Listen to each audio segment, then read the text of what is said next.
it comes to Nigerian cuisine, few dishes are beloved and versatile as Nigerian buka stew, with its rich tomato-based and mouth-watering aroma. This recipe will show you how to create a hearty, flavorful stew that brings the taste of Nigeria right to your table. Let's get started. For my stew, I will need tomatoes and fresh pepper, some washed meat and cow skin. I also need some fresh ice fish. Ignore my locust beans and okra because I did not use it at the end of the day. Then I also need some red palm oil and of course groundnut oil. So for the meat, the first thing you want to do is to season your meat with your seasoning cubes, some salt and any seasoning of your choice. Stir that together and let it cook for about 30 to 45 minutes.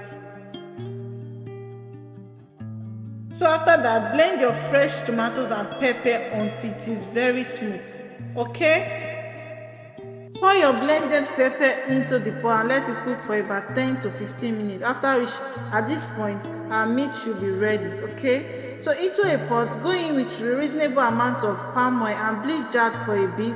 Then go in with your groundnut oil.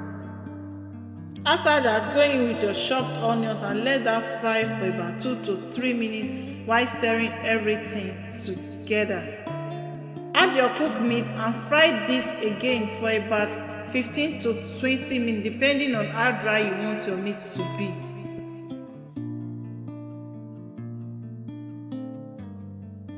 Fry your fish also if you are someone like me that likes to fry their fish before using it to cook. Okay, and skip this part if you are not using fish, or if you don't like frying your fish, it's optional. So when everything has been fried, next thing you want to do now is to fry your already boiled tomatoes. Remember I showed you that I boiled my tomatoes. This will help to improve the taste and also it will make our cooking faster.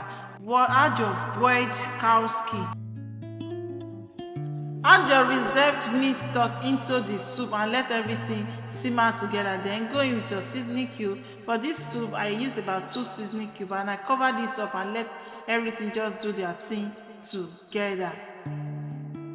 After cooking for about 15 minutes, I opened to check it up again to see the progress of my cooking, and then this is what we have. Everything well boiled and cooking together. Stir this continuously. At this point, I'm adding all my fried protein. So I just add it and then stir everything together and let it boil together. At this point, that the stew is almost dry. Taste for salt, seasoning cube and anything, okay?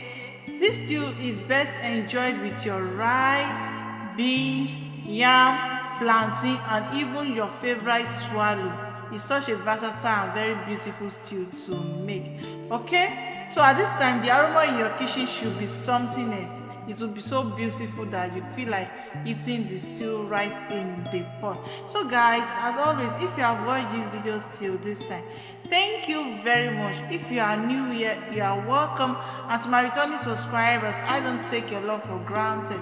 If you haven't subscribed, kindly do. And please, don't forget to turn on your notification bell so you can be among the first to get notified each time I drop new videos, as I'll be dropping to you new videos every week. And I hope you also be replicating this recipe in your kitchen because it's such a beautiful and very aromatic stew to make. And never over bleach your hair. Bleaching your hair is doing more harm than good to the body. Thank you and God bless you. And bye.